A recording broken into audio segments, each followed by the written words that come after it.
Tú ya sabes que Te Cambio es la casa de cambio online con el mejor tipo de cambio de verdad. Participa del sorteo de 3 tablets Samsung cambiando dólares hasta el 13 de abril con el cupón A Clases. Por cada $100 acumulas una opción para ganar.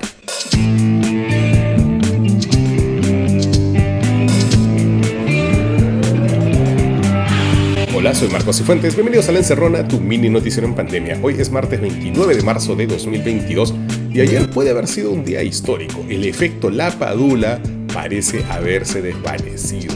La crisis política que supuestamente se genera cada vez que este jugador llega al Perú, pues se desinfló. Ayer fracasó el segundo intento de la oposición por vacar a Pedro Castillo. Ni siquiera estuvieron cerca de los 87 votos. Solo 55 congresistas marcaron a favor, 54 votaron en contra y 19 se abstuvieron. A favor solo estuvieron el bloque de extrema derecha del Fujimorismo, Avanza País y Renovación Popular, y a ellos se le sumaron 7 de APP, solo uno de Acción Popular, solo uno, los niños más descarados que nunca, 2 de Somos Perú y 3 no agrupados. En contra de la vacancia estuvo obviamente todo el oficialismo, Perú Libre, Perú Democrático, Juntos por el Perú, pero también 5 congresistas de Alianza para el Progreso, 3 de Somos Perú y 2 del Partido Morado. Por cierto, la mayoría de los niños de Acción Popular quisieron pasar caleta y simplemente se abstuvieron. La sesión fue innecesariamente larga porque ya hace días sabíamos que no tenían los votos para vacarlo, pero el Congreso igual quiso dejar un espectáculo lamentable con peleas de congresistas, gritos, insultos, fake news. Estuvieron así de agarrarse a lapos al estilo Will Smith. Horrible, una jornada vergonzosa que le hizo más daño al Congreso que al presidente. Castillo llegó pocos minutos antes de las 3 de la tarde y fue recibido por congresistas de su bancada. También entraron al Congreso, ojo, el primer ministro y los ministros de Relaciones Exteriores, Vivienda, Transportes, Cultura, Justicia y Defensa. Esto es bastante inusual. Recuerden que PPK y Vizcarra fueron solo con sus abogados y nada más. Sus ministros un poco que se pusieron de costado. Esta vez, este gobierno más bien quiso dar una señal de unidad. El presidente hizo una presentación bastante corta, de solo 22 minutos, en la que se la pasó diciendo que la vacancia no contenía elementos válidos, porque era una recopilación de versiones de un sector de la prensa, dicho sin corroboración y que no había ninguna irregularidad. Uno puede estar en desacuerdo con Castillo, pero hay que decir que ha sido quizás el mejor discurso que ha dado hasta ahora. No es que haya demasiada competencia, ¿no? Pero se vio que lo habían entrenado a diferencia del 99% de sus apariciones públicas. Castillo se defendió básicamente con 4 argumentos que su abogado luego repetiría. 1. Esta moción de vacancia incluye hechos que ya se habían discutido en el anterior proceso de vacancia que fue rechazado. Esto, según el presidente, vulnera el derecho a no ser procesado y juzgado 2 veces por lo mismo. 2. Se están discutiendo hechos cometidos por terceras personas y la responsabilidad es individual. 3. Hay casos que están en investigación en la Fiscalía y en el Congreso que no han sido corroborados y por tanto no se puede sancionar estos hechos que no han sido corroborados. Y 4. La moción da cuenta de hechos nuevos que no califican para la vacancia. Digamos que los argumentos en realidad fueron lo de menos, porque ya todo el mundo había ido con su voto bien decidido y con los ánimos bien caldeados también. Hubo varias broncas. La primera de ellas se desató porque Castillo se retiró del Congreso, ni bien terminó de hablar, ni siquiera esperó que su abogado termine de hablar. Hablemos del abogado del presidente, porque fue designado recién ayer mismo para esto, José Palomino Manchego, que, ojo, ha sido abogado de Antauro Humala. Cuando empezó a hablar él, en ese momento se produjo ya la segunda y más vergonzosa discusión, más bien incidente. La fujimorista Vivian Olivos tenía una gigantografía en su escaño que decía "vacancia ya". Y entonces en ese momento al oficialismo se le ocurrió pedirle que lo retire, incluso la misma presidenta del Congreso se lo pidió. Y ahí casi se van a las manos entre la fujimorista Marta Moyano y la oficialista Elizabeth Medina. El pleno se tuvo que suspender, se fueron a la Junta de Portavoces para ver si limaban las perezas, en fin, un escándalo, un show innecesario, completamente vergonzoso. Y ojo, la gigantografía esa ya estaba allí desde el inicio de la sesión cuando Castillo estaba hablando. ¿Por qué se pelearon en ese momento? Nadie entiende.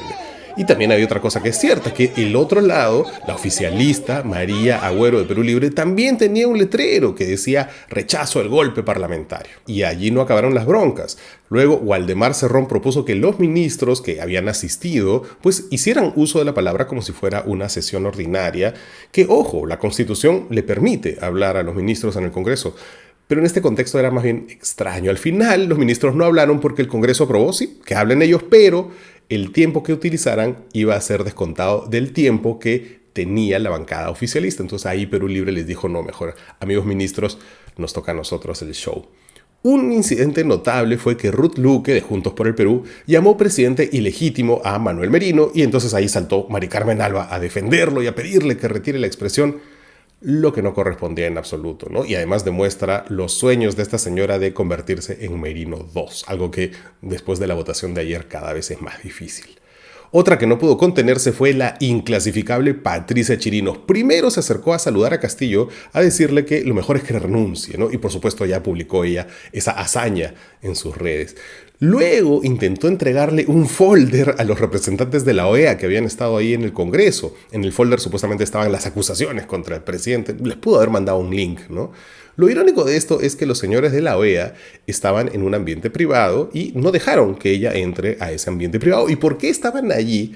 Porque la oposición básicamente los había arrimado a ese cuartito. La idea era que los delegados de la OEA estén presentes en el pleno, como ha pasado otras veces, pero esta vez el Congreso dijo que no, que ellos podían ver la sesión en una sala de la Comisión de Relaciones Exteriores. O sea, los encerraron en una sala para que no participen, pero luego Chirinos quería que si participen, no se entiende. Y una más de esta señora fue que en su intervención se refirió a los testículos del presidente. Orden, en el oscuro palacio de Zarratea, donde se reunió con Karelyn López, la lobista que lo tiene con los nervios de punta. Y en esta competencia por ver quién era él o la más ridícula, pues creo que Norma Yarrow ganó. Ella se creyó un meme que aseguraba que Guillermo Bermejo había amenazado con iniciar la lucha armada si vacaban a Castillo. Era un meme evidente de una cuenta que se llama La República. No La República, pero esta gente se cree todos los memes que le llegan a su WhatsApp. Por eso pierden una y otra vez, porque viven en una realidad paralela donde se creen todas las mentiras que ellos mismos producen. Al final, espectáculos lamentables como el de ayer, pues más que poner contra las cuerdas al presidente Castillo, terminan alimentando el sentimiento de que el Congreso es tan malo como el presidente. Pero Castillo no debería cantar victoria, todavía tiene que ir al repechaje y sobre eso vamos a volver con este especial, otro especial de La Encerrona. Llegó el verano y todos los planes serán mejor con Didi. Hazlo simple, descarga la app, ingresa tu destino y comienza a disfrutar del verano mientras ahorras en cada uno de tus viajes. ¿Ya tienes la ruta de hoy? Ahorra y simplifica tu día con Didi. Hola de nuevo, bienvenidos de vuelta a La Encerrona, tu mini noticiero en pandemia. Hoy es martes 29 de marzo de 2022 y estas son las noticias que son virales o deberían serlo. ¿Y por qué les dije que Castillo no ha ganado realmente, sino solo se ha ido al repechaje? Porque hay otra cancha en la que no le está yendo tan bien, la de la justicia. Ayer el ya famoso empresario Samir Villaverde fue detenido como parte de un operativo dirigido por la fiscal Carla Cesernarro por el caso del Puente Tarat y las presuntas irregularidades en provías del Ministerio de Transportes. La orden de detención preliminar por 10 días fue dictada contra 11 personas, entre ellas el exsecretario de Palacio Bruno Pacheco y los sobrinísimos del presidente, Fray Vázquez Castillo y Gianmarco Castillo Gómez. Pero tanto Pacheco como los sobrinísimos en este momento, hasta el cierre de este programa, se encuentran no habidos. Mágicamente, pues la policía no pudo encontrarlos. De los 11 con orden de captura, solo han sido detenidos, además de Samir Villaverde, Víctor Valdivia y George Pasapera, de la empresa Termirex. ¿Se acuerdan la empresa que había confesado en un juicio que habían coimeado al gobernador izquierdista Gregorio Goyo Santos, los mismos hermanitos que ganaron la licitación del ahora famoso Puente Tarata? Es Termirex, es la empresa de los hermanos Pasapera. Solo uno de ellos ha sido detenido, pero hay más. Porque, según revela Óscar Libón de El Comercio, el presidente Castillo fue implicado en las pesquisas que realiza la fiscal anticorrupción Carla Cesernarro sobre el Puente Tarataleo. Según la resolución judicial del juez Manuel Chullo, la fiscal considera que el mandatario, sus sobrinos Fray Vázquez y Gianmarco Castillo, así como el empresario Samir Villaverde, presuntamente formaban parte de una red ilícita que otorgaba contratos de forma irregular en el Ministerio de Transportes y Comunicaciones. Karelyn acusó a Samir Villaverde, de ser el operador del presidente de la República en procesos convocados por el Ministerio de Transportes desde que Juan Silva estaba en ese sector. Castillo se ha salvado en el Congreso porque los congresistas son muy torpes, pero el cerco de la justicia está cada vez más y más estrecho sobre él. Y mientras en Lima todos perdemos el tiempo con este loop del Congreso contra el gobierno, el Congreso contra el gobierno que no llega a ningún lado, el Perú real la pasa mal y la pasó muy mal ayer. Transportistas de diferentes regiones del Perú acataron el paro nacional convocado por el Gremio Nacional de Transportistas de Carga, bloqueando carreteras e incluso incendiando llantas. ¿Por qué la huelga? Principalmente por el incremento del precio del combustible, que, hay que decirlo, es un efecto de la guerra en Ucrania. Hay otras demandas también. Exigen que se revisen los contratos de concesión de carreteras y peajes, como también que se elimine lo que ellos llaman competencia desleal que le hacen los transportistas extranjeros. Quizás también el kit del asunto aquí esté en la fiscalización. Ellos odian a la ATU y a la SUTRAN. Como ustedes recordarán, el ex ministro de Transportes, Juan Silva, había ofrecido las cabezas de la ATU y la SUTRAN y cumplió, pero luego él también terminó cayendo. El paro lleva dejando vías bloqueadas y vehículos varados en distintas regiones del país, todo el Perú: Piura, Huaral, Arequipa, Jauja, Cusco, en muchos casos con un nivel importante de violencia. En Sullana, por ejemplo, transportistas prendieron llantas y dejaron varadas a cientos de personas. En Lambayeque y Cusco las protestas fueron tan intensas que se tuvieron que suspender las clases presenciales por seguridad. También se bloquearon las vías de ingreso a Cusco, informó el periodista José Víctor Salceo, con el agravante de que los camiones cisterna no pudieron abastecer de agua a varias asociaciones de vivienda de la ciudad. Otra ruta afectada, la que conecta Huancayo y Huancavelica en el sector de La Mejorada, donde manifestantes quemaron llantas y usaron sus mismos vehículos para obstaculizar el paso. El momento ridículo de todo esto llegó cuando la fujimorista Cecilia Chacón usó una foto de un camión con un cartel que decía: gobiernas con terroristas y no hablas con transportistas. El pueblo despierta y protesta contra el régimen comunista terrorista, dijo la Chacón. Pero resulta que esa foto es de las protestas de transportistas de la semana pasada en España. Ahí se ve en la placa clarísimo que es una placa española. Al final, esta foto de Chacón solo sirvió para recordarnos dos cosas: que en todo el mundo la ultraderecha no tiene otro argumento más que terruquear, y que la subida de la gasolina, con la consiguiente protesta de los transportistas, es un fenómeno mundial debido a la guerra en Ucrania. Pasa en Perú, pasa en España. Pues gracias a la ex congresista Chacón por darnos contexto al menos. Pero ese no fue el único paro de ayer. Como les dijimos la semana pasada, en este gobierno los conflictos sociales están en un aumento exponencial.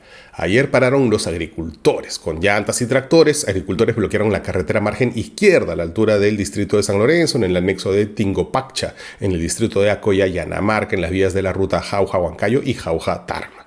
Los agricultores acatan la huelga por, nuevamente, el alza del precio de los combustibles, como también el alto costo de los fertilizantes y el bajo precio de la leche y los tubérculos. Ángel Misayauri Borja, presidente del Frente de Defensa de los Productores Agropecuarios de Junín, confirmó a correo que los agricultores del Valle del Mantaro se sumarán al paro convocado por los transportistas de carga pesada para exigir al gobierno una pronta solución a estos problemas de subidas de precios. Como ya les dijimos la semana pasada, las consecuencias de la guerra ya se sienten en el bolsillo de los peruanos de a pie, y por eso es importante no perder de vista lo que pasa por allá. Los amigos del portal Neutral han desmontado lo que puede considerarse el primer gran deepfake de este conflicto, y yo creo que en general el primer deepfake propagandístico contra un estado en particular. ¿Qué es un deepfake? Pues es un video artificial que es manipulado o producido en su totalidad por inteligencia artificial. La tecnología es de tal nivel que los videos de esta deepfake, profundidad y falsedad deepfake, pues son indistinguibles de la realidad. ¿Se acuerdan de esa publicidad de dudoso gusto en la que revivieron a Daniel Peredo? Pues esa era tecnología deepfake. Entonces, ¿qué pasó ayer? Un video falso donde Volodymyr Zelensky, el presidente de Ucrania, supuestamente anunciaba su rendición a Rusia. En el video, Zelensky pedía a los ucranianos que dejen las armas y se rindan ante las fuerzas rusas. Este video no solo circuló por las redes sociales como si fuera verdadero, que ya no sería novedad, sino que medios nacionales ucranianos, como el canal Ukraine 24, fueron hackeados y los titulares de los noticieros fueron alterados y pusieron al aire el video falso de Zelensky. Alucinante.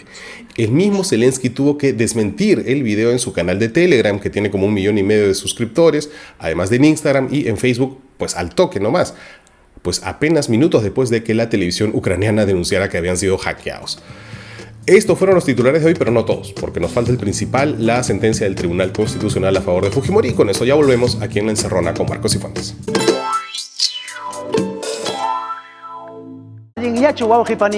Clase Popular y La Encerrona presentan curso de quechua urgente.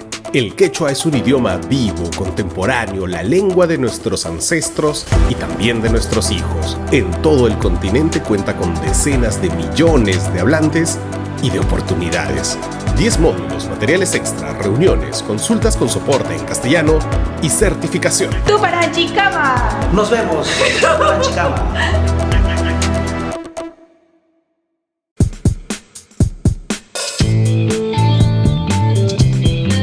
Bienvenidos de vuelta a La Encerrona, tu mini noticiero en pandemia. Y ayer, mientras todo esto pasaba y en vísperas del partido de hoy, finalmente se publicó la sentencia del Tribunal Constitucional que restituye el indulto a Fujimori.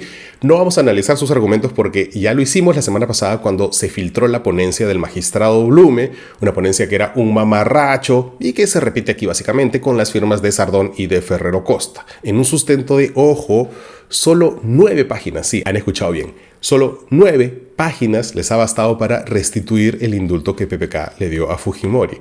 ¿Cuál es el argumento de fondo? No hay. Lo que hay es un argumento de forma, de procedimientos en realidad. Según Blume, Ferrero y Sardón, un juez no puede tomar decisiones sobre un indulto presidencial.